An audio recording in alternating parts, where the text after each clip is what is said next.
ਸਤਿ ਸ਼੍ਰੀ ਅਕਾਲ। ਤੁਸੀਂ ਵੇਖ ਰਹੇ ਹੋ ਪੰਜਾਬ ਮਿਲ USA TV। ਮੈਂ ਹਾਂ ਮੋਹਿਤ ਰੂਬਲ। ਪ੍ਰੋਗਰਾਮ ਪੰਜਾਬ ਚਰਚਾ ਦੇ ਵਿੱਚ ਇੱਕ ਵਾਰ ਫੇਰ ਤੁਹਾਡਾ ਸਵਾਗਤ ਹੈ। ਇੱਕ ਵਾਰ ਫੇਰ ਹਾਜ਼ਰ ਹੋ ਗਏ ਇੱਕ ਨਵਾਂ ਵਿਸ਼ਾ ਲੈ ਕੇ ਐਂਡ ਉਸ ਵਿਸ਼ੇ ਦੇ ਬਾਰੇ ਗੱਲਬਾਤ ਕਰਨ ਲਈ ਸਾਡੇ ਨਾਲ ਮਾਹਰ ਸਾਡੇ ਸਟੂਡੀਓ ਵਿੱਚ ਪਹੁੰਚ ਚੁੱਕੇ ਨੇ, ਜੋ ਕਿ ਨੇ ਸਾਬਕਾ ਨਿਰਮਾਤਾ ਨਿਰਦੇਸ਼ਕ ਜਲੰਧਰ ਦੂਰਦਰਸ਼ਨ ਅਤੇ ਪੰਜਾਬ ਪ੍ਰੈਸ ਕਲੱਬ ਦੇ ਪ੍ਰਧਾਨ। मैं गल कर रहा डॉक्टर लखविंदर सिंह जोहल जी बारे। सर बहुत स्वागत है तुहाडा प्रोग्राम दे विच जी। सब तो पहले सर असीं अज गल करते हैं एक नवे मुद्दे की, जो कि काफ़ी अहम मुद्दा है, जो कि इस वक्त भारत में काफ़ी असीं कह सकते हैं कि भखदा होया मुद्दा है कि हाँ भी जिहड़ा सरकार ने नवा फरमान जारी किया है कि जिहड़े OTT प्लेटफॉर्म्स ने या फिर कहिए कि जिहड़े न्यूज़ पोर्टल ने उन्हां नूं हुण IB दे अंडर किया जा रहा। सो सब तो पहले तो यही जानते कि इन्हां दा की मतलब होएगा, इसके की फायदे होणगे ते की नुकसान होणगे। देखो गल यह कि लगातार इस गल की चिंता जाहिर की जा रही है पिछले कुछ सालों तो जी कि जिहड़ी लिखण बोलण की आज़ादी है उहदे उपर तिखे हमले भी हो रहे हैं और तिखे तौर पर कानून भी बनाए जा रहे हैं, जिहदी गल हुण जिहड़ा वो सरकार ने की है कि असीं जिहड़ा मीडिया नूं कंट्रोल करन लई, वैसे तो बिना कानून तो भी हिंदुस्तान का मीडिया जिहड़ा वो इस सरकार ने कंट्रोल किया ही होया जी। और जो पिछले समय दे विच सारा सामने आया पिछले 5-6 सालों तो जी मीडिया का जो असल मकसद है, क्योंकि मीडिया अपने आप दे विच मोहित जी कहा जाता है कि वो स्थाई अपोजिशन हुंदा है किसी भी सरकार की, क्योंकि 5 साल बाद सरकारां बदल जांदियां ने, 5 साल बाद अपोजिशन च बैठण वाले होर हुंदे ने जां हो सकते ने, लेकिन मीडिया जिहड़ा है वो लगातार अपनी एक जिम्मेवारी निभाउण लई जाणिया जांदा, पछाणिया जांदा है, ना सिर्फ हिंदुस्तान च सगों दुनिया भर दे विच। लेकिन जदों सरकारां जिहड़ियां ने वो लोक पक्षी रुझानां तो थिड़कदियां ने, जदों जिहड़ा जिवें हुण किसान अंदोलन ने सारे जिहड़े वो हिंदुस्तान च हो रहे जिहड़े 3 नਵੇਂ कानून आए ने, और किसान अंदोलनां नूं जिस तरह मीडिया ने जिहड़ा है वो बिल्कुल ब्लैकआउट किया होया कि ਉਹਦੇ कोई कवरेज वगैरह नहीं आ रही, ਉਹਦੇ ਤੋਂ भी ये ਜ਼ਾਹਰਾ तौर ਤੇ ਗੱਲ ਬਣਦੀ है कि असल ਦੇ ਵਿੱਚ मीडिया इस वेले ਜਿਹੜਾ ਜਿਹਨੂੰ ਸਰਕਾਰ ਨੂੰ ਸਵਾਲ ਕਰਨੇ ਚਾਹੀਦੇ ਆ ਉਹ ਅਪੋਜੀਸ਼ਨ ਨੂੰ ਸਵਾਲ ਕਰ ਰਿਹਾ। ਇਹ ਮੀਡੀਆ ਤਾਂ ਹੈ ਜਿਹੜਾ ਇਸ ਵੇਲੇ ਦਾ ਪ੍ਰਚਲਿਤ ਮੀਡੀਆ, ਲੇਕਿਨ ਇੱਕੋ ਇੱਕ ਆਸ ਜਿਹੜੀ ਹੈ ਉਹ ਲੋਕਾਂ ਦੇ ਵਿੱਚ ਇਹ ਹੈ ਕਿ ਸੋਸ਼ਲ ਮੀਡੀਆ ਤੇ ਜਿਹੜੇ ਵੈਬ ਪੋਰਟਲ ਵੈਸੇ ਨਿਊਜ਼ ਵਾਲੇ ਚੱਲਦੇ ਆ ਜਾਂ ਜਿਹੜਾ ਫ੍ਰੀ ਫਲੋ ਜਿਹੜਾ ਉਹ ਮੀਡੀਆ ਦਾ ਹੈ ਜਿਹਦੇ ਉੱਤੇ ਇਸ ਤਰ੍ਹਾਂ ਦਾ ਪਹਿਲਾ ਕੰਟਰੋਲ ਨਹੀਂ ਹੈਗਾ, ਜਿਹਨੂੰ ਸਰਕਾਰੀ ਇਸ਼ਤਿਹਾਰਾਂ ਦੀ ਵੀ ਚਿੰਤਾ ਨਹੀਂ ਹੈ, ਕਿਉਂਕਿ ਇਸ ਵੇਲੇ ਜਿਹੜੇ ਸਾਡੇ ਉੱਦਾਂ ਚੈਨਲ ਨੇ, ਮੈਂ ਬਿਨਾਂ ਕਿਸੇ ਦਾ ਨਾਂ ਲੈਣ ਤੋਂ ਕਹਾਂ ਕਿ ਉਹ ਅਸਲ ਦੇ ਵਿੱਚ ਜਿਹੜੇ ਆ ਉਹ ਸਰਕਾਰੀ ਇਸ਼ਤਿਹਾਰਾਂ ਤੇ ਚੱਲਦੇ ਨੇ, ਸਰਕਾਰੀ ਐਡਸ ਉੱਤੇ ਚੱਲਦੇ ਨੇ। ਦੂਸਰਾ ਇਹ ਹੈ ਕਿ ਇਸ ਤਰ੍ਹਾਂ ਦਾ ਜਿੱਥੇ ਨਹੀਂ ਹੈਗਾ ਉੱਥੇ ਫਿਰ ਅਸਲੀ ਗੱਲਾਂ ਜਿਹੜੀਆਂ ਨੇ ਉਹ ਸਾਹਮਣੇ ਆਉਂਦੀਆਂ। ਅਸਲੀ ਗੱਲਾਂ ਤੋਂ ਮੇਰਾ ਭਾਵ ਹੈ ਕਿ ਜੋ ਲੋਕ ਹਿੱਤ ਦੀਆਂ ਗੱਲਾਂ ਨੇ, ਜਿਹੜੀਆਂ ਸਰਕਾਰ ਨੂੰ ਉਹਨਾਂ ਚੀਜ਼ਾਂ ਤੋਂ ਰੋਕਦੀਆਂ ਨੇ ਜਿਹੜੀਆਂ ਅਸਲ ਦੇ ਵਿੱਚ ਲੋਕ ਵਿਰੋਧੀ ਨੀਤੀਆਂ ਵਜੋਂ ਸਰਕਾਰ ਜਿਹੜੀ ਹੈ ਉਹ ਐਸਟੈਬਲਿਸ਼ ਕਰਨਾ ਚਾਹੁੰਦੀ ਹੈ ਧਨ ਕੁਬੇਰਾਂ ਦੇ ਹੱਕ ਦੇ ਵਿੱਚ। ਜਿਵੇਂ ਕਿ ਇਹ ਜਿਹੜੇ 3 ਕਾਨੂੰਨ ਨੇ ਇਹ ਵੀ ਆਖਰਕਾਰ ਜਿਹੜੇ ਉਹ ਇਜਾਰੇਦਾਰੀ ਦੇ ਹੱਕ ਵਿੱਚ ਨੇ, ਔਰ ਕੰਟਰੈਕਟ ਫਾਰਮਿੰਗ ਦਾ ਜਿਹੜਾ ਉਹ ਜਮਾਖੋਰੀ ਦਾ ਤੇ ਸਾਰੇ ਦੇ ਸਾਰੇ ਕਾਨੂੰਨ ਜਿਹੜੇ ਨੇ ਉਹ ਇਸ ਤਰ੍ਹਾਂ ਨੇ ਕਿ ਜਿਹੜੇ ਅਸਲ ਵਿੱਚ ਕਿਸਾਨ ਵਿਰੋਧੀ ਨੇ ਔਰ ਧਨ ਕੁਬੇਰਾਂ ਦੇ ਹੱਕ ਵਿੱਚ ਨੇ। ਜਦੋਂ ਮੀਡੀਆ ਇਹਦੀ ਪੁਣਛਾਣ ਕਰਦਾ ਹੈ ਤੇ ਫਿਰ ਸਰਕਾਰ ਨੂੰ ਇਹ ਬੁਰਾ ਲੱਗਦਾ ਹੈ, ਔਰ ਇਸੇ ਤਰ੍ਹਾਂ ਇਹ ਤਾਂ ਇੱਕ ਮਿਸਾਲ ਹੈ ਮਤਲਬ ਕਿ ਜਿਹੜਾ ਇਹਨਾਂ ਕਾਨੂੰਨਾਂ ਦੀ ਤਾਂ, ਲੇਕਿਨ ਸਮੁੱਚੇ ਤੌਰ ਉੱਤੇ ਵੀ ਕਲਿਆਣਕਾਰੀ ਕਾਰਜ ਜਿਹੜੇ ਸਰਕਾਰ ਨੇ ਕਰਨੇ ਹੁੰਦੇ ਆ ਜਦੋਂ ਉਹਨਾਂ ਤੋਂ ਸਰਕਾਰਾਂ ਥਿੜਕਦੀਆਂ ਨੇ ਤੇ ਫਿਰ ਜਿਹੜਾ ਉਹ ਮੀਡੀਆ ਦੇ ਉੱਤੇ ਕੁੰਡਾ ਵਧਾਉਣਾ ਸ਼ੁਰੂ ਕਰਦੀਆਂ ਨੇ, ਕਿਉਂਕਿ ਪਹਿਲਾਂ press council of India C, print media ਦੇ ਉੱਤੇ ਆਪਣਾ ਕੁੰਡਾ ਰੱਖਦੀ ਸੀ, ਥੋੜ੍ਹਾ ਬੈਲੈਂਸ ਕਰਨ ਦਾ ਯਤਨ ਕਰਦੀ ਸੀ, ਲੇਕਿਨ ਜਿਹੜਾ ਇਲੈਕਟ੍ਰੋਨਿਕ ਮੀਡੀਆ ਹੈ ਉਹਦੇ ਉੱਪਰ ਇਸ ਤਰ੍ਹਾਂ ਦਾ ਕੁੰਡਾ ਕੋਈ ਨਹੀਂ ਹੈ। ਪਹਿਲਾਂ ਵੀ ਬਰੋਡਕਾਸਟਿੰਗ ਰੈਗੂਲੇਟਰੀ ਬੋਡੀ ਵੀ ਕੋਈ ਇਸ ਤਰ੍ਹਾਂ ਦੀ ਹੈ ਨਹੀਂ ਗੀ, ਜਿਹਨੂੰ ਬਾਰ-ਬਾਰ ਬਣਾਉਣ ਦਾ ਯਤਨ ਕੀਤਾ ਗਿਆ ਪਰ ਉਹ ਨਹੀਂ ਬਣੀ। ਲੇਕਿਨ ਫਿਰ ਵੀ ਗੈਰ ਅਧਿਕਾਰਤ ਤੌਰ 'ਤੇ ਜਿਹੜੇ ਪ੍ਰਚਲਿਤ ਚੈਨਲਸ ਨੇ ਉਹਨੂੰ ਸਰਕਾਰਾਂ ਨੇ ਕੰਟਰੋਲ ਕੀਤਾ ਹੋਇਆ ਇਸ ਵੇਲੇ ਬਾਈ ਹੁੱਕ ਐਂਡ ਕਰੋਕ ਕੁਛ ਨਾ ਕੁਛ ਵਰਤ ਕੇ। ਲੇਕਿਨ ਇਹ ਫਲੋ ਜਿਹੜਾ ਫ੍ਰੀ ਫਲੋ ਜਿਹੜਾ ਆ ਰਿਹਾ ਸੀਗਾ ਇਹਦੇ ਉੱਪਰ ਵੀ ਹੁਣ ਜਿਹੜਾ ਉਹ ਇਸ ਤਰ੍ਹਾਂ ਕੁੰਡਾ ਕੱਸਣ ਦਾ ਜਿਹੜਾ ਉਹ ਯਤਨ ਕੀਤਾ ਜਾ ਰਿਹਾ। ਔਰ ਇਹਦੇ ਜਿੱਥੋਂ ਤੱਕ ਤੁਸੀਂ ਮੈਰਿਟਸ ਡੀਮੈਰਿਟਸ ਦੀ ਗੱਲ ਕੀਤੀ ਹੈ, ਇਹਦੇ ਮੈਰਿਟਸ ਤਾਂ ਇਹ ਹੈ ਕਿ ਜਿੱਥੋਂ ਤੱਕ ਨੰਗੇਜ਼ ਦਾ ਸੰਬੰਧ ਹੈ, ਪੋਰਨੋਗ੍ਰਾਫੀ ਦਾ ਸੰਬੰਧ ਹੈ, ਜਾਂ ਜਿਹੜਾ ਉਹ ਐਂਟੀ ਮਤਲਬ ਨੈਸ਼ਨਲ ਸਮੱਸਿਆਵਾਂ ਦਾ ਸੰਬੰਧ ਹੈ, ਉੱਥੇ ਤੱਕ ਤਾਂ ਇਹ ਗੱਲਾਂ ਜਾਇਜ਼ ਲੱਗਦੀਆਂ ਨੇ। ਜੇ ਕਲਿਆਣਕਾਰੀ ਜਿਹੜੇ ਯਤਨ ਨੇ ਮਤਲਬ ਲੋਕਾਂ ਦੇ ਜੇ ਲੋਕਾਂ ਦੇ ਹੱਕ ਵਿੱਚ ਕੋਈ ਆਵਾਜ਼ ਉਠਾਉਣ ਦੀ ਗੱਲ ਹੈ, ਤੇ ਉੱਥੇ ਫਿਰ ਜਾ ਕੇ ਇਹ ਗੱਲਾਂ ਜਿਹੜੀਆਂ ਉਹ ਨੈਗੇਟਿਵ ਹੋ ਜਾਣਗੀਆਂ, ਕਿਉਂਕਿ ਮੀਡੀਆ ਮੋਨੋਲੋਗ ਜਿਹੜਾ ਹੈ ਉਹ ਹਮੇਸ਼ਾ ਹੀ ਜਿਹੜਾ ਹੈ ਉਹ ਲੋਕਾਂ ਦੇ ਹੱਕ 'ਚ ਨਹੀਂ ਹੁੰਦਾ, ਉਹ ਫਿਰ ਸਰਕਾਰਾਂ ਦੇ ਹੱਕ ਵਿੱਚ ਚਲਾ ਜਾਂਦਾ, ਤੇ ਸਰਕਾਰਾਂ ਫਿਰ ਮਨਮਰਜ਼ੀ ਕਰਦੀਆਂ, ਕਿਉਂਕਿ ਸੱਤਾ ਦਾ ਜਿਹੜਾ ਕਬਜ਼ਾ ਹੈ ਉਹ ਫਿਰ ਬਹੁਤ ਸਾਰੀ ਆਪਹੁਦਰਾਸ਼ਾਹੀ ਵੱਲ ਨੂੰ ਲੈ ਜਾਂਦਾ। ਫਿਰ ਸਾਡੀਆਂ, ਜਿਵੇਂ ਆਪਾਂ ਪਿਛਲੇ ਸਮੇਂ ਦੇ ਵਿੱਚ ਦੇਖਿਆ ਕਿ ਸਾਡੀਆਂ ਜਿਹੜੀਆਂ ਸੰਵਿਧਾਨਕ ਸੰਸਥਾਵਾਂ ਨੇ ਉਹਨਾਂ ਉੱਪਰ ਵੀ ਖਤਰੇ ਲਗਾਤਾਰ ਮੰਡਲਾ ਰਹੇ ਨੇ, ਚਾਹੇ ਇਲੈਕਸ਼ਨ ਕਮਿਸ਼ਨ ਦਾ ਮਸਲਾ ਹੋਵੇ, ਚਾਹੇ UGC ਦਾ ਮਸਲਾ ਹੋਵੇ, ਚਾਹੇ ਜਿਹੜਾ ਉਹ ਇੱਥੋਂ ਤੱਕ ਕਿ ਅਦਾਲਤੀ ਸਿਸਟਮ ਦੇ ਵਿੱਚ ਵੀ ਜਿਸ ਤਰ੍ਹਾਂ ਪਿਛਲੇ ਸਮੇਂ ਤੋਂ ਕੰਮ ਕੀਤਾ ਜਾ ਰਿਹਾ ਉਹ ਵੀ ਪ੍ਰਭਾਵਿਤ ਹੋ ਰਹੀਆਂ ਨੇ, ਸੱਤਾ ਉਹਨੂੰ ਆਪਣੇ ਹੱਕ ਵਿੱਚ ਪ੍ਰਭਾਵਿਤ ਕਰਦੀ ਹੈ। ਜੀ, ਸਭ ਤੋਂ ਵੱਡੀ ਸਰ ਐਗਜ਼ਾਮਪਲ ਤਾਂ ਉਹੀ ਹੈ ਕਿ ਜਦੋਂ ਸੁਪਰੀਮ ਕੋਰਟ ਦੇ 4 ਜੱਜ ਸਾਹਮਣੇ ਆ ਕੇ ਕਹਿੰਦੇ ਨੇ ਕਿ ਹਾਂ ਵੀ ਸੁਪਰੀਮ ਕੋਰਟ ਦੇ ਅੰਦਰ ਜੋ ਚੱਲ ਰਿਹਾ ਉਹ ਕੁਝ ਠੀਕ ਠਾਕ ਨਹੀਂ ਚੱਲ ਰਿਹਾ। ਸੋ ਜਿਵੇਂ ਦੁਬਾਰਾ ਗੱਲ ਕਰਦੇ ਹਾਂ ਮੁੱਦੇ ਦੀ ਕਿ ਸਾਡਾ ਪ੍ਰਿੰਟ ਮੀਡੀਆ ਹੈ ਉਸ ਨੂੰ ਕੰਟਰੋਲ ਕਰਦਾ ਹੈ press council of media. So TV ਜਿਹੜੇ ਚਾਹੇ ਐਂਟਰਟੇਨਮੈਂਟ ਦੇ ਨੇ ਚਾਹੇ ਨਿਊਜ਼ ਦੇ ਨੇ ਉਹਨਾਂ ਨੂੰ ਕੰਟਰੋਲ ਕਰਦਾ ਹੈ ਕੇਬਲ ਨੈਟਵਰਕ ਰੈਗੂਲੇਸ਼ਨ ਐਕਟ 1995। ਸੋ ਕੀ ਵਾਕਈ ਲੋੜ ਸੀਗੀ ਕਿ ਹਾਂ ਵੀ ਜਿਹੜਾ ਨਵਾਂ ਐਕਟ ਆਵੇ ਤਾਂ ਜੋ ਜਿਹੜਾ ਇਲੈਕਟ੍ਰੋਨਿਕ ਮੀਡੀਆ ਹੈ ਜਾਂ ਫਿਰ ਜਿਹੜੇ ਵੈਬ ਪੋਰਟਲਸ ਨੇ ਜਾਂ OTT ਨੇ, ਜਿਵੇਂ ਤੁਸੀਂ ਕਿਹਾ ਕਿ ਨੋ ਡਾਊਟ ਪੋਰਨੋਗ੍ਰਾਫੀ ਕਾਫੀ ਹੋ ਜਾਂਦੀ ਹੈ, ਚਲੋ ਉਹ ਤੇ ਇੱਕ ਚੰਗੀ ਗੱਲ ਆ, ਪਰ ਇਸ ਤੋਂ ਇਲਾਵਾ ਕਾਫੀ ਹੋਰ ਵੀ ਮੁੱਦਿਆਂ ਤੇ, ਜਿਵੇਂ ਇੱਕ ਮੂਵੀ ਰੀਸੈਂਟਲੀ ਇੱਕ ਵੈਬ ਸੀਰੀਜ਼ ਸੀਗੀ ਗੁੰਜਨ ਸਕਸੇਨਾ ਦੀ, ਉਹਦੇ 'ਚ ਦਿਖਾਇਆ ਗਿਆ ਜਿਹਦੇ ਵਿੱਚ 에ਅਰਫੋਰਸ ਸਾਹਮਣੇ ਆ ਕੇ ਬੋਲੀ ਕਿ ਨਹੀਂ ਇਹ ਚੀਜ਼ ਉਹ ਦਿਖਾਈ ਗਈ ਠੀਕ ਨਹੀਂ ਹੈ। ਇੱਦਾਂ ਦੀ ਹੋਰ ਵੀ ਕਾਫੀ ਸਾਰੀ ਐਗਜ਼ਾਮਪਲ। ਸੋ ਕੀ ਕਿਤੇ ਨਾ ਕਿਤੇ ਠੀਕ ਗੱਲ ਹੈ ਕਿ ਹਾਂ ਵੀ ਜਿਹੜੇ ਨਵੇਂ ਰੂਲਸ ਨੇ ਰੈਗੂਲੇਟ ਨੇ ਉਹ ਠੀਕ ਕੀਤਾ ਜਾਣਾ ਚਾਹੀਦਾ?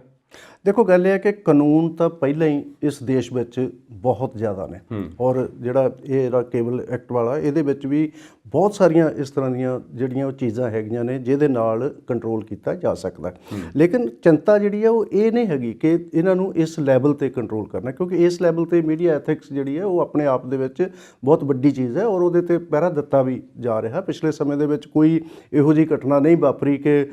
ਕੋਈ ਵੀ ਚੈਨਲ ਜਿਹੜਾ ਉਹ ਕੋਈ ਦੇਸ਼ ਵਿਰੋਧੀ ਕਾਰਵਾਈਆਂ ਕਰ ਰਿਹਾ ਹੋਵੇ ਜਾਂ ਦੇਸ਼ ਵਿਰੋਧੀ ਜਿਹੜੇ ਉਹ ਪ੍ਰਸਾਰਣ ਕਰ ਰਿਹਾ ਹੋਵੇ। ਕੋਈ ਵੀ ਚੈਨਲ ਇਸ ਤਰ੍ਹਾਂ ਦਾ ਨਹੀਂ ਹੈ ਜਿਹੜੇ ਚੈਨਲ ਚੱਲ ਰਹੇ। ਈਵਨ ਇਹ ਜਿਹੜੇ ਮਤਲਬ ਆਪਾਂ ਜਿਹਨੂੰ ਸੋਸ਼ਲ ਮੀਡੀਆ ਕਹਿੰਦੇ ਆ, ਇਹ ਕੰਟਰੋਲ ਜਿਹੜਾ ਹੈ ਇਹ ਜਿੱਦਾਂ ਹੁਣ ਰੀਸੈਂਟਲੀ ਗੂਗਲ ਨੇ ਇੱਕ ਮੈਪ ਦਿਖਾ ਦਿੱਤਾ ਸੀ ਜਿਹਦੇ ਵਿੱਚ ਜਿਹੜਾ ਉਹ ਲੇਹ ਲਦਾਖ ਨੂੰ ਜਿਹੜਾ ਉਹ ਚਾਈਨਾ ਦਾ ਹਿੱਸਾ ਦਿਖਾ ਦਿੱਤਾ ਸੀ, ਔਰ ਉਹਦੇ ਉੱਤੇ ਰਿਜ਼ੈਂਟਮੈਂਟ ਜਿਹੜੀ ਉਹ ਹੋਣੀ ਕੁਦਰਤੀ ਸੀ ਕਿ ਹੋਈ ਵੀ ਹੈ, ਔਰ ਗੂਗਲ ਨੇ ਅਲਟੀਮੇਟ ਮਾਫੀ ਮੰਗੀ ਹੈ। ਜੇ ਕੱਲ੍ਹ ਦੀ ਖਬਰ ਹੈ ਕਿ ਉਹਨਾਂ ਨੇ ਇਹ ਕੰਮ ਗਲਤ ਕੀਤਾ ਸੀ। ਇਸ ਤਰ੍ਹਾਂ ਦੀਆਂ ਚੀਜ਼ਾਂ ਜਿਹੜੀਆਂ ਨੇ ਉਹ ਆਪਣੇ ਤੌਰ 'ਤੇ ਵੀ ਸੋਲਵ ਹੋ ਜਾਂਦੀਆਂ। ਇਹਨੂੰ ਜਿਹੜਾ ਹੈ ਉਹ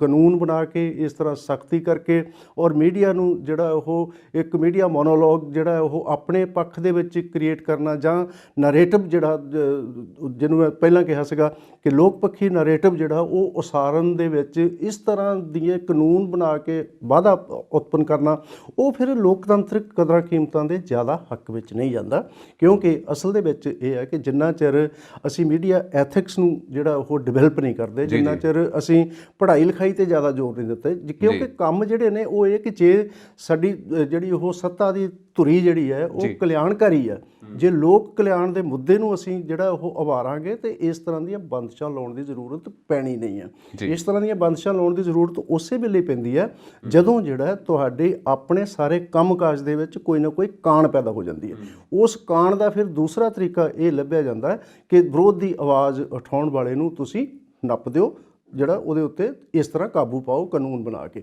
ਔਰ ਇਹ ਗੱਲਾਂ ਜਿਹੜੀਆਂ ਉਹ ਲੋਕਤੰਤਰ ਕਦਰਾਂ ਕੀਮਤਾਂ ਲਈ ਕੋਈ ਜ਼ਿਆਦਾ ਜਿਹੜੀਆਂ ਉਹ ਫਾਇਦੇਮੰਦ ਨਹੀਂ ਹੋ ਸਕਦੀਆਂ ਲੌਂਗ ਰਨ ਦੇ ਵਿੱਚ ਜਾ ਕੇ, ਕਿਉਂਕਿ ਜਿੰਨਾ ਤੁਸੀਂ ਵਿਰੋਧ ਦੀ ਆਵਾਜ਼ ਨੂੰ ਦਬਾਓਗੇ ਉਹਦਾ ਮਤਲਬ ਇਹ ਹੈ ਕਿ ਤੁਸੀਂ ਜੋ ਕਲਿਆਣਕਾਰੀ ਕੰਮ ਕਰਨਾ ਚਾਹੁੰਦੇ ਹੋਏ ਵੀ ਜਿਹੜਾ ਉਹ ਫਿਰ ਇਸ ਤਰ੍ਹਾਂ ਕਰਨ ਦਾ ਤੁਹਾਡਾ ਇਰਾਦਾ ਨਹੀਂ ਹੈ ਅੰਦਰੋਂ, ਤੁਸੀਂ ਉੱਪਰੋਂ ਜੋ ਮਰਜ਼ੀ ਕਰੋ। ਕਿਉਂਕਿ ਇਸ ਵੇਲੇ ਹਿੰਦੁਸਤਾਨ ਦੀ ਸਮੱਸਿਆ ਹੈ ਕਿ ਹਿੰਦੁਸਤਾਨ ਜਿਹੜਾ ਕਿ ਮਲਟੀਨੈਸ਼ਨਲ ਦੇਸ਼ ਹੈ, ਜਿਹਦੇ ਵਿੱਚ ਬਹੁਤ ਭੰਤੀ ਸੱਭਿਆਚਾਰ ਨੇ, ਬਹੁਤ ਸਾਰੀਆਂ ਭਾਸ਼ਾਵਾਂ ਨੇ, ਸਾਰੇ ਇਲਾਕੇ ਅਲੱਗ-ਅਲੱਗ ਜਿਹੜਾ ਉਹ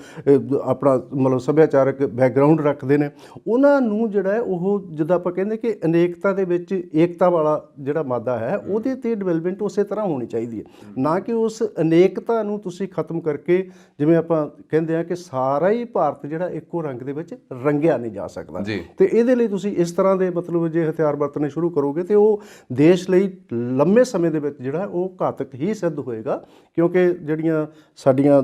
ਕਦਰਾਂ ਕੀਮਤਾਂ ਨੇ, ਜੋ ਸਾਡਾ ਮਲਟੀ ਨੈਸ਼ਨਲ ਕਰੈਕਟਰ ਹੈ ਹਿੰਦੁਸਤਾਨ ਹਿੰਦੁਸਤਾਨ ਦਾ ਭਾਂਤ-ਭਾਂਤ ਦੇ ਫੁੱਲ ਖਿੜਦੇ ਨੇ, ਭਾਂਤ-ਭਾਂਤ ਦੇ ਜਿਹੜੇ ਉਹ ਸੱਭਿਆਚਾਰ ਨੇ, ਉਹ ਫਿਰ ਅਸੀਂ ਉਹਨਾਂ ਨੂੰ ਇੱਦਾਂ ਕਰ ਨਹੀਂ ਸਕਾਂਗੇ। ਔਰ ਇਹਦਾ ਮਕਸਦ ਵੀ ਇਸੇ ਤਰ੍ਹਾਂ ਦਾ, ਕਿਉਂਕਿ ਇਸ ਪਾਸੇ ਨੂੰ ਭਾਰਤੀ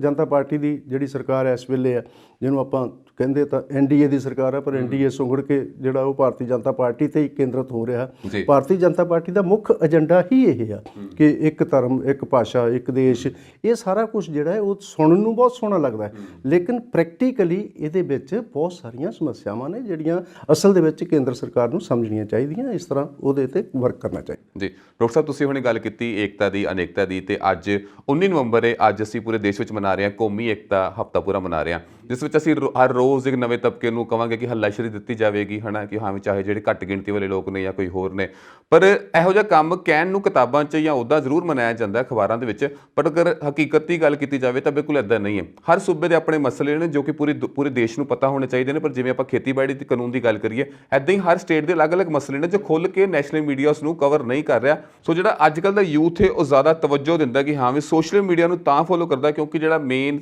ਲਾਈਨ, ਜਿਹੜਾ ਸਟਰੀਮ, ਜਿਹੜਾ ਨੈਸ਼ਨਲ ਮੀਡੀਆ, ਉਹ ਸਾਰੀ ਗੱਲਾਂ ਨੂੰ ਕਵਰ ਨਹੀਂ ਕਰਦਾ। ਪਰ ਜੇਕਰ ਉਹਦੇ ਉੱਤੇ ਇਹਨਾਂ ਨੇ ਸ਼ਿਕੰਜਾ ਕੱਸ ਲਿਆ, ਉਹਨਾਂ ਨੂੰ ਵੀ ਕੰਟਰੋਲ ਕਰ ਲਿਆ, ਤਾਂ ਕੀ ਲੱਗਦਾ ਫਿਰ ਕਿੱਧਰ ਨੂੰ ਜਾਏਗਾ ਸਾਡਾ ਦੇਸ਼? ਲੋਕੀ ਕੀ ਦੇਖਣਗੇ, ਲੋਕੀ ਕੀ ਪਸੰਦ ਕਰਨਗੇ?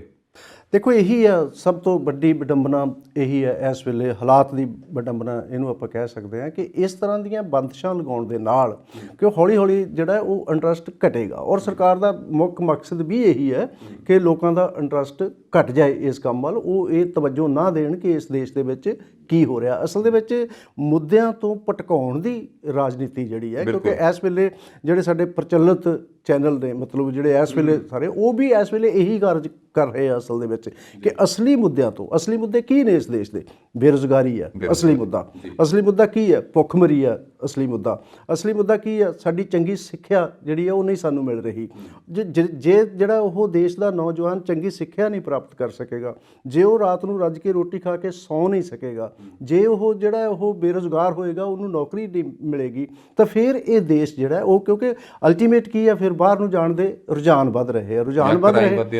ਹਾਂ ਰੁਝਾਨ ਵੱਧ ਰਹੇ ਆ, ਕਿਉਂਕਿ ਉਹ ਰੁਝਾਨ ਵਧਣ ਦੇ ਨਾਲ ਜਿਹੜਾ ਉਹ ਠੀਕ ਹੈ ਕਿ ਇੱਕ ਪਲਾਇਨ ਦੀ ਸਿਚੁਏਸ਼ਨ ਜਿਹੜੀ ਇਸ ਵੇਲੇ ਯੂਥ ਦੇ ਵਿੱਚ ਇੱਕ ਪਲਾਇਨ ਦੀ ਸਿਚੁਏਸ਼ਨ ਹੈ ਕਿ ਹਰ ਬੰਦਾ ਇਹ ਸਮਝਦਾ ਕਿ ਇਹ ਦੇਸ਼ ਜਿਹੜਾ ਉਹ ਰਹਿਣ ਦੇ ਕਾਬਿਲ ਨਹੀਂ ਹੈਗਾ, ਚਲੋ ਇੱਥੋਂ ਚੱਲੀਏ। ਸੁਰਜੀਤ ਪਾਤਰ ਹੋਰਾਂ ਦੀ ਇੱਕ ਬਹੁਤ ਮਸ਼ਹੂਰ ਕਵਿਤਾ ਹੈ, ਚਲੋ ਇੱਥੋਂ ਚੱਲੀਏ, ਤੇ ਉਹਨਾਂ ਨੇ ਕਿਹਾ ਸੀ ਕਿ ਜਿਹੜਾ ਉਹ ਬੰਦੇ ਤਾਂ ਜਾ ਹੀ ਰਹੇ ਆ, ਰੁੱਖ ਵੀ ਕਰਨ ਸਲਾਹਾਂ ਕਿ ਚਲੋ ਇੱਥੋਂ ਚੱਲੀਏ। ਮਤਲਬ ਇਹ ਜਦੋਂ ਸਿਚੁਏਸ਼ਨ ਹੋਵੇ, ਕਿਸੇ ਕਵੀ ਨੂੰ ਇਹ ਕਹਿਣਾ ਪੈ ਜਾਏ ਕਿ ਚਲੋ ਇੱਥੋਂ ਚੱਲੀਏ, ਤੇ ਫਿਰ ਜਿਹੜਾ ਉਹ ਹਾਲਾਤ ਜਿਹੜੇ ਆ ਉਹ ਬਹੁਤੇ ਅੱਛੇ ਨਹੀਂ ਹੈਗੇ। ਸਰਕਾਰਾਂ ਨੂੰ ਇਸ ਪਾਸੇ ਵੱਲ ਧਿਆਨ ਦੇਣਾ ਚਾਹੀਦਾ, ਨਾ ਕਿ ਜਿਹੜਾ ਉਹ ਤੁਹਾਡੀ ਜ਼ੁਬਾਨ ਬੰਦ ਕਰਨ ਵੱਲ ਧਿਆਨ ਦੇਣਾ ਚਾਹੀਦਾ, ਕਿਉਂਕਿ ਜ਼ੁਬਾਨ 'ਚੋਂ ਜੇ ਬੰਦਾ ਰੋਟੀ ਮੰਗ ਰਿਹਾ ਤਾਂ ਤੁਸੀਂ ਉਹਦੀ ਜ਼ੁਬਾਨ ਬੰਦ ਕਰ ਦਿਓਗੇ ਤਾਂ ਉਹਦਾ ਫਿਰ ਨਤੀਜਾ ਕੋਈ ਹੋਰ ਨਿਕਲੇਗਾ। ਜੇ ਬੰਦਾ ਚੰਗੀ ਸਿੱਖਿਆ ਦੀ ਭਾਲ ਦੇ ਵਿੱਚ ਤੁਹਾਡੇ ਕੋਲ ਫਰਿਆਦ ਕਰਦਾ ਤਾਂ ਤੁਸੀਂ ਉਹਦੀ ਜ਼ੁਬਾਨ ਬੰਦ ਕਰ ਦਿਓਗੇ, ਉਹਦਾ ਫਿਰ ਨਤੀਜਾ ਕੁਝ ਹੋਰ ਨਿਕਲੇਗਾ। ਇਸ ਕਰਕੇ ਸਰਕਾਰਾਂ ਨੂੰ ਬਹੁਤ ਜ਼ਰੂਰੀ ਹੈ ਕਿ ਇਸ ਪਾਸੇ ਵੱਲ ਧਿਆਨ ਦੇਣਾ ਚਾਹੀਦਾ ਹੈ। ਜਿੰਨਾ ਚਿਰ ਜਿਹੜਾ ਹੈ ਉਹ ਦੇਸ਼ ਦੀਆਂ ਬੁਨਿਆਦੀ ਸਮੱਸਿਆਵਾਂ ਵੱਲ ਤੁਸੀਂ ਧਿਆਨ ਨਹੀਂ ਦਿੰਦੇ ਕਿ ਅਸਲ ਦੇ ਵਿੱਚ ਸਰਕਾਰਾਂ ਕਿਸ ਕੰਮ ਲਈ ਹੁੰਦੀਆਂ, ਜਿਹਨੂੰ ਅਸੀਂ ਬੜੇ ਆਰਾਮ ਨਾਲ ਹੁੱਬ ਕੇ ਸਰਕਾਰਾਂ ਕਹਿੰਦੀਆਂ ਨੇ ਕਿ ਅਸੀਂ ਜਿਹੜਾ ਉਹ ਸੇਵਾ ਲਈ ਆਏ ਹਾਂ, ਤੇ ਸੇਵਾ ਕਿਸ ਦੀ ਸੇਵਾ? ਜਿਹੜਾ ਉਹ ਜੇ ਭੁੱਖ ਹੈ ਤੇ ਤੁਸੀਂ ਉਹਨੂੰ ਨਹੀਂ ਦੂਰ ਕਰ ਰਹੇ, ਚੰਗੀ ਸਿੱਖਿਆ ਨਹੀਂ ਦੇ ਰਹੇ, ਚੰਗੀ ਸਿਹਤ ਨਹੀਂ ਦੇ ਰਹੇ, ਚੰਗੀ ਸੁਰੱਖਿਆ ਨਹੀਂ ਦੇ ਰਹੇ। ਮਤਲਬ ਮੁੱਖ ਮੁੱਦੇ ਕੀ ਹੁੰਦੇ ਆ ਵਿਅਕਤੀ ਦੇ? ਮੁੱਖ ਮੁੱਦੇ ਇਹੀ ਹੁੰਦੇ ਆ ਕਿ ਚੰਗੀ ਸਿੱਖਿਆ, ਚੰਗੀ ਸਿਹਤ ਤੇ ਸੁਰੱਖਿਆ। ਜੇ ਇਹਨਾਂ ਤਿੰਨਾਂ ਮੁੱਦਿਆਂ ਦੇ ਉੱਤੇ ਤੁਸੀਂ ਕੰਮ ਨਹੀਂ ਕਰ ਰਹੇ ਤਾਂ ਫਿਰ ਜਿਹੜਾ ਇਹਨਾਂ ਪਾਬੰਦੀਆਂ ਦਾ ਕੋਈ ਮੀਨਿੰਗ ਹੈ ਨਹੀਂਗਾ ਜੀ। ਸੋ ਅਸੀਂ ਗੱਲਬਾਤ ਕਰ ਰਹੇ ਹਾਂ ਕਿ ਜਿਹੜੇ OTT ਪਲੇਟਫਾਰਮਸ, ਜਿਹੜੇ ਨਿਊਜ਼ ਵੈਬ ਪੋਰਟਲ ਨੇ ਜਿਹਨਾਂ ਉੱਪਰ ਬੰਦਿਸ਼ ਲਗਾਉਣ ਦੀ ਜਿਹੜੀ ਕੋਸ਼ਿਸ਼ ਕਰਨ ਜਾ ਰਹੀ ਹੈ ਸਾਡੀ ਕੇਂਦਰ ਸਰਕਾਰ, ਉਹਨਾਂ ਬਾਰੇ ਅਸੀਂ ਗੱਲਬਾਤ ਕਰ ਰਹੇ ਹਾਂ ਡਾਕਟਰ ਲਖਵਿੰਦਰ ਸਿੰਘ ਜੋਲ ਜੀ ਦੇ ਨਾਲ। ਪਰ ਫਿਲਹਾਲ ਵੇਲਾ ਹੋ ਚੁੱਕਾ ਛੋਟੀ ਜਿਹੀ ਬ੍ਰੇਕ ਦਾ। ਬ੍ਰੇਕ ਤੋਂ ਬਾਅਦ ਦੁਬਾਰਾ ਮਿਲਦੇ ਹਾਂ ਪ੍ਰੋਗਰਾਮ ਪੰਜਾਬ ਚਰਚਾ ਦੇ ਵਿੱਚ।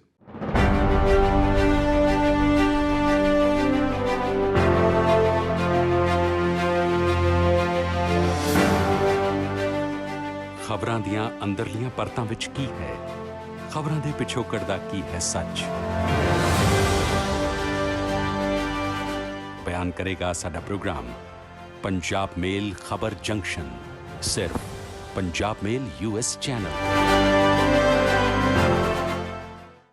ਬ੍ਰੇਕ ਤੋਂ ਬਾਅਦ ਸਵਾਗਤ ਹੈ ਪ੍ਰੋਗਰਾਮ ਪੰਜਾਬ ਚਰਚਾ ਦੇ ਵਿੱਚ, ਤੇ ਅਸੀਂ ਗੱਲਬਾਤ ਕਰ ਰਹੇ ਹਾਂ ਡਾਕਟਰ ਲਖਵਿੰਦਰ ਸਿੰਘ ਜੀ ਜੋਲ ਦੇ ਨਾਲ। ਸੋ ਡਾਕਟਰ ਸਾਹਿਬ, ਅਗਲੀ ਗੱਲ ਕਰੀਏ ਕਿ ਵਰਲਡ ਨਾਲ ਕੰਪੈਰੀਜ਼ਨ ਕਰੀਏ ਕਿ ਜਿਹੜਾ ਨਵਾਂ ਕਾਨੂੰਨ ਲਿਆਉਣ ਦੀ ਕੋਸ਼ਿਸ਼ ਕੀਤੀ ਜਾ ਰਹੀ ਹੈ ਸਰਕਾਰ ਵੱਲੋਂ, ਤਾਂ ਵਰਲਡ ਦੀ ਬਾਕੀ ਥਾਂ ਹੀ ਗੱਲ ਕਰੀਏ ਤਾਂ ਬਾਕੀ ਥਾਵਾਂ ਤੇ ਬਿਲਕੁਲ ਇਦਾਂ ਨਹੀਂ ਹੈ। ਅਮਰੀਕਾ ਦੀ ਗੱਲ ਕਰੀਏ, ਕੈਨੇਡਾ ਦੀ ਗੱਲ ਕਰੀਏ, ਜਿੰਨੇ ਵੀ ਡਿਵੈਲਪਡ ਜਿਹੜੇ ਕੰਟਰੀਜ਼ ਨੇ ਉਹਨਾਂ ਵਿੱਚ ਕਿਤੇ ਵੀ ਉਹਨਾਂ ਨੇ ਇਸ ਚੀਜ਼ ਨੂੰ ਆਪਣੇ ਕਾਨੂੰਨ ਦੇ ਅੰਦਰ ਨਹੀਂ ਕੀਤਾ। ਸੋ ਇੰਡੀਆ ਕਿਉਂ ਕਰਨ ਜਾ ਰਿਹਾ? ਅਸਲ 'ਚ ਡਿਵੈਲਪਡ ਦੀ ਗੱਲ ਵੀ ਹੈਗੀ ਹੈ, ਵਿਕਸਿਤ ਦੇਸ਼ਾਂ ਦੀ ਗੱਲ ਤਾਂ ਤੁਸੀਂ ਕੀਤੀ ਹੈ ਕਿ ਉੱਥੇ ਨਹੀਂ ਹੈਗੇ। ਅਸਲ ਦੇ ਵਿੱਚ ਜਿੱਥੇ ਜਿੱਥੇ ਡੈਮੋਕ੍ਰੈਟਿਕ ਸੈਟਅਪ ਹੈਗੇ ਆ ਉੱਥੇ ਉੱਥੇ ਇਸ ਤਰ੍ਹਾਂ ਦੀਆਂ ਕੋਈ ਬੰਦਿਸ਼ਾਂ ਨਹੀਂ ਹੈਗੀਆਂ। ਔਰ ਵਿਕਸਿਤ ਦੇਸ਼ਾਂ ਦੇ ਵਿੱਚੋਂ ਵੀ 2 ਦੇਸ਼ ਇਸ ਤਰ੍ਹਾਂ ਦੇ ਆ ਜਿਹਦੇ 'ਚ ਚੀਨ ਤੇ ਰੂਸ ਆਉਂਦੇ ਨੇ, ਜਿੱਥੇ ਅਸਲ ਦੇ ਵਿੱਚ ਡੈਮੋਕ੍ਰੈਟਿਕ ਸੈਟਅਪ ਨਹੀਂ ਹੈ, ਉੱਥੇ ਇਦਾਂ ਦੀਆਂ ਬੰਦਿਸ਼ਾਂ ਹੈਗੀਆਂ ਨੇ। ਔਰ ਕੁਛ ਇੱਕ ਦੇਸ਼ ਜਿਹੜੇ ਆ ਨਾ ਡਿਕਟੇਟਰਸ਼ਿਪ ਜਾਂ ਧਰਮ ਦੇ ਹਿਸਾਬ ਨਾਲ ਜਾਂ ਜਿਹੜਾ ਕੱਟੜ ਜਿਵੇਂ ਅਰਬ ਦੇਸ਼ਾਂ ਦੇ ਵਿੱਚ ਹੈ, ਉੱਥੇ ਇਹ ਪੋਰਟਲ ਪਹਿਲਾਂ ਹੀ ਬੰਦ ਨੇ। ਮਤਲਬ ਇਹ ਜਿਹੜਾ ਆਪਣਾ WhatsApp ਵਗੈਰਾ ਜਿਹੜਾ ਇਹ ਦੁਬਈ ਵਗੈਰਾ ਦੇ ਵਿੱਚ ਨਹੀਂ ਅਲਾਉ ਹੈਗਾ, ਚੱਲਦਾ ਨਹੀਂ ਹੈਗਾ ਕਿਤੇ ਵੀ। ਮਤਲਬ ਇਸ ਤਰ੍ਹਾਂ ਦੀਆਂ ਬੰਦਿਸ਼ਾਂ ਉਹਨਾਂ ਦੇਸ਼ਾਂ ਦੇ ਵਿੱਚ ਹੀ ਹੈ ਜਿੱਥੇ ਮਤਲਬ ਚਾਈਨਾ ਤੇ ਰਸ਼ੀਆ ਦੀ ਆਪਾਂ ਗੱਲ ਕਰਦੇ, ਕਿਉਂਕਿ ਚਾਈਨਾ ਤੇ ਰਸ਼ੀਆ ਆਪਣੇ ਆਪ ਦੇ ਵਿੱਚ ਜੋ ਉਹਨਾਂ ਦੀ ਮੁੱਖ ਧਾਰਾ ਜਿਹੜੀ ਮਤਲਬ ਪਿਛਲੇ ਸਮੇਂ ਤੋਂ ਚੱਲੀ ਆਉਂਦੀ ਹੈ, ਜਦੋਂ ਮਤਲਬ ਉਹ ਕਮਿਊਨਿਸਟ ਕੰਟਰੀ ਸੀਗੇ ਦੋਨੋਂ, ਮਤਲਬ 90 ਤੋਂ ਪਹਿਲਾਂ ਦੀ ਮੈਂ ਗੱਲ ਕਰਾਂ ਜਾਂ ਮਾਓ ਜੇ ਤੁੰਗ ਦੇ ਵੇਲੇ ਦੇ ਚਾਈਨਾ ਦੀ ਗੱਲ ਕਰਾਂ, ਉਸ ਵੇਲੇ ਦਾ ਜਿਹੜਾ ਸਿਧਾਂਤ ਸੀਗਾ ਮਤਲਬ ਮਾਰਕਸਿਜ਼ਮ ਦਾ ਸਿਧਾਂਤ, ਜਿਹਦੇ ਬੇਸ ਦੇ ਉੱਤੇ ਦੋਨੋਂ ਸਰਕਾਰਾਂ ਕਦੇ ਬਣੀਆਂ ਸੀਗੀਆਂ ਰੈਵੋਲੂਸ਼ਨਾਂ ਤੋਂ ਬਾਅਦ 1917 'ਚ ਤੇ 1948 ਦੇ ਵਿੱਚ। 48 'ਚ ਚਾਈਨਾ ਦੇ ਵਿੱਚ ਰੈਵੋਲੂਸ਼ਨ ਹੋਇਆ, 1917 'ਚ ਰਸ਼ੀਆ ਦੇ ਵਿੱਚ ਹੋਇਆ। ਇਹ ਦੋਨੋਂ ਸਰਕਾਰਾਂ ਨੂੰ ਕਿਹਾ ਗਿਆ ਸੀਗਾ ਕਿ ਇਹ ਪ੍ਰੋਲੇਟੇਰੀਅਨਸ ਦੀ ਡਿਕਟੇਟਰਸ਼ਿਪ ਹੈ। ਉਹਨਾਂ ਨੇ ਆਪਣੇ ਆਪ ਦੇ ਵਿੱਚ ਵੀ ਸ਼ਬਦ ਡਿਕਟੇਟਰਸ਼ਿਪ ਹੀ ਵਰਤਿਆ ਸੀ, ਲੇਕਿਨ ਉਹਨਾਂ ਨੇ ਉਹਦੀ ਪਰਿਭਾਸ਼ਾ ਦਿੰਦਿਆਂ ਇਹ ਕਿਹਾ ਸੀਗਾ ਕਿ ਪ੍ਰੋਲੇਟੇਰੀਅਨ ਡਿਕਟੇਟਰਸ਼ਿਪ ਜਿਹੜੀ ਹੈ ਉਹ 95% ਲੋਕਾਂ ਦਾ 5% ਲੋਕਾਂ ਉੱਤੇ ਰਾਜ ਹੈ। ਜਦੋਂ ਕਿ ਬਾਕੀ ਦੇਸ਼ਾਂ ਦੇ ਵਿੱਚ ਜਿਹੜੀ ਡੈਮੋਕ੍ਰੇਸੀ ਜਿਹਨੂੰ ਅਸੀਂ ਕਹਿੰਦੇ ਆ, ਉਹ ਕਹਿੰਦੇ ਸੀ ਕਿ ਉਹ ਅਸਲ 'ਚ 5% ਲੋਕਾਂ ਦਾ 95% ਲੋਕਾਂ ਦੇ ਉੱਪਰ ਰਾਜ ਹੈ। ਇਹ ਉਹਦਾ ਬੁਨਿਆਦੀ ਫਰਕ ਸੀਗਾ। ਲੇਕਿਨ 1990 ਤੋਂ ਬਾਅਦ ਜਦੋਂ ਰਸ਼ੀਆ ਜਿਹੜਾ ਉਹ ਟੁੱਟ ਗਿਆ, ਚਾਈਨਾ ਨੇ ਆਪਣਾ ਕਰੈਕਟਰ ਚੇਂਜ ਕਰ ਲਿਆ, ਮਤਲਬ ਉਹ ਹੁਣ ਕਮਿਊਨਿਸਟ ਸਰਕਾਰਾਂ ਉਸ ਤਰ੍ਹਾਂ ਦੀ ਗੱਲ ਨਹੀਂ ਰਹੀ, ਉਹ ਵੀ ਕੈਪੀਟਲਿਸਟਿਕ ਔਰ ਅਲੱਗ ਤਰ੍ਹਾਂ ਦਾ ਕੈਪੀਟਲਿਸਟਿਕ ਸਟੇਟ ਜਿਹੜਾ ਉਹ ਡਿਵੈਲਪ ਹੋ ਗਿਆ, ਤੇ ਉੱਥੇ ਉਹ ਬੰਦਿਸ਼ਾਂ ਉਸੇ ਤਰ੍ਹਾਂ ਰਹੀਆਂ। ਔਰ ਇਹੀ ਬੰਦਿਸ਼ਾਂ ਜਿਹੜੀਆਂ ਉਹ ਕੋਰੀਆ ਦੇ ਵਿੱਚ ਵੀ ਨੇ, ਇਹੀ ਬੰਦਿਸ਼ਾਂ ਜਿਹੜੀਆਂ ਜਿਵੇਂ ਮੈਂ ਪਹਿਲਾਂ ਕਿਹਾ ਕਿ ਦੁਬਈ, ਮਾਸਕਟ ਵਗੈਰਾ ਇਹਨਾਂ ਦੇਸ਼ਾਂ ਦੇ ਵਿੱਚ ਵੀ ਨੇ, ਅਰਬ ਕੰਟਰੀਜ਼ ਵਿੱਚ ਵੀ। ਲੇਕਿਨ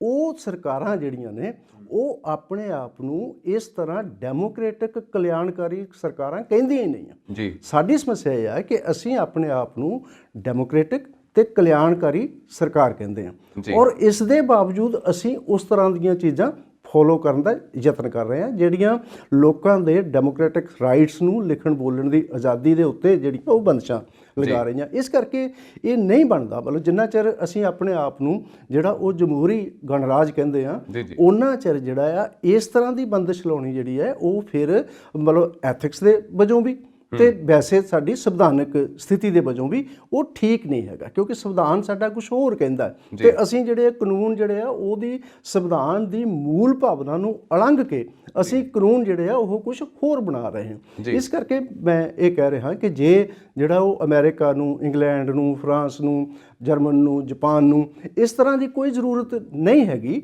ਜਿੱਥੇ ਜਿਹੜੀਆਂ ਉਹ ਅਮਰੀਕਾ ਦੇ ਵਿੱਚ ਤੁਹਾਡੇ ਸਾਹਮਣੇ ਹੁਣ ਜਿਹੜਾ ਅਪੋਜੀਸ਼ਨ ਕਿੰਨੀ ਸਟਰੋਂਗ ਸੀਗੀ ਔਰ ਤੁਹਾਡੇ ਸਾਹਮਣੇ ਇਲੈਕਸ਼ਨ ਹੋ ਕੇ ਹਟੀ ਹੈ, ਜਿਹਦਾ ਅਜੇ ਵੀ ਰੌਲਾ ਪੈ ਰਿਹਾ ਕਿ ਪਹਿਲਾ ਪ੍ਰੈਜ਼ੀਡੈਂਟ ਕਹਿ ਰਿਹਾ ਕਿ ਮੈਂ ਤਾਂ ਹਾਰਿਆ ਹੀ ਨਹੀਂ ਹਾਂ ਕਿਸੇ ਵੀ ਤਰ੍ਹਾਂ, ਲੇਕਿਨ ਉਹਨੂੰ ਵੀ ਇਹ ਕਹਿਣ ਦਾ ਪੂਰਾ ਅਧਿਕਾਰ ਹੈ ਕਿ ਮੈਂ ਤਾਂ ਹਾਰਿਆ ਨਹੀਂ ਹਾਂ ਤੇ ਇਹਨੂੰ ਤੁਸੀਂ ਕਰੋ, ਤੇ ਦੂਸਰੇ ਜਿਹੜੇ ਮਤਲਬ ਜਿੱਤੇ ਹੋਏ ਨੇ ਉਹਨਾਂ ਨੂੰ ਵੀ ਇਹ ਪੂਰਾ ਅਧਿਕਾਰ ਹੈ। ਇੱਦਾਂ ਦੀ ਬੰਦਿਸ਼ ਦੀ ਕੋਈ ਗੱਲ ਉੱਥੇ ਵੀ ਨਹੀਂ ਆਈ ਕਿ ਇਸ ਤਰ੍ਹਾਂ ਦੀ ਬੰਦਿਸ਼ ਕਰਕੇ ਤੁਸੀਂ ਰੋਕ ਦਿਓਗੇ ਜਾਂ ਅੱਗੋਂ ਤੁਸੀਂ ਬਣਾ ਦਿਓਗੇ, ਕਿਉਂਕਿ ਡੈਮੋਕ੍ਰੈਟਿਕ ਸੈਟਅਪ ਦੇ ਵਿੱਚ ਜੋ ਤੁਹਾਡੀਆਂ ਸੰਵਿਧਾਨਕ ਕਦਰਾਂ ਕੀਮਤਾਂ ਤੇ ਉਸ ਤੁਹਾਡੇ ਸੰਵਿਧਾਨਕ ਡਾਇਰੈਕਟਿਵ ਜੋ ਕਹਿੰਦੇ ਨੇ ਉਹਦੇ ਅਕੋਰਡਿੰਗਲੀ ਇਹ ਬਣਦਾ ਕਿ ਇਸ ਦੇਸ਼ ਦੇ ਵਿੱਚ ਲਿਖਣ ਤੇ ਬੋਲਣ ਦੀ ਪੂਰੀ ਆਜ਼ਾਦੀ ਹੋਣੀ ਚਾਹੀਦੀ ਹੈ। ਜੀ, ਸੋ ਡਾਕਟਰ ਸਾਹਿਬ ਜਿਵੇਂ ਤੁਸੀਂ ਸਟਾਰਟਿੰਗ ਵਿੱਚ ਕਿਹਾ ਕਿ ਜਿਹੜੇ ਮੇਨ ਸਟ੍ਰੀਮ ਨਿਊਜ਼ ਚੈਨਲਸ ਨੇ ਉਸ ਵਕਤ ਪੱਖਪਤੀ ਹੋ ਚੁੱਕੇ ਨੇ, ਮਤਲਬ ਪੱਖ ਕਰ ਰਹੇ ਨੇ ਇਸ ਵਕਤ ਮੌਜੂਦਾ ਸਰਕਾਰ ਦਾ, ਪਰ ਜਿਵੇਂ ਤੁਸੀਂ ਸੇਮ ਕਿਹਾ ਕਿ ਜਿਹੜਾ ਆਉਣ ਵਾਲਾ ਸਮਾਂ ਹੋ ਸਕਦਾ ਕੋਈ ਹੋਰ ਸਰਕਾਰ ਆਵੇ, ਕੋਈ ਹੋਰ ਰੂਲਿੰਗ ਕਰੇ, ਸੋ ਉਦੋਂ ਲੋਕਾਂ ਦੇ ਵਿੱਚ ਆਪਣੀ ਜਿਹੜੀ ਲੋਕਪ੍ਰਿਯਤਾ ਉਹ ਘਟ ਸਕਦੀ ਹੈ। ਸੋ ਹੁਣ ਮੀਡੀਆ ਨੂੰ ਕੀ ਕਰਨਾ ਚਾਹੀਦਾ ਕਿ ਹਾਂ ਵੀ ਹੁਣ ਵੀ ਲੋਕੀ ਉਹਨਾਂ ਨੂੰ ਵੇਖਣ ਤੇ ਆਉਣ ਵਾਲੇ ਸਮੇਂ 'ਚ ਵੀ ਉਹਨਾਂ ਨੂੰ ਦੇਖਣ, ਯਾਨੀ ਕਿ ਮੀਡੀਆ ਦੀ ਕੀ ਜ਼ਿੰਮੇਵਾਰੀ ਬਣਦੀ ਹੈ?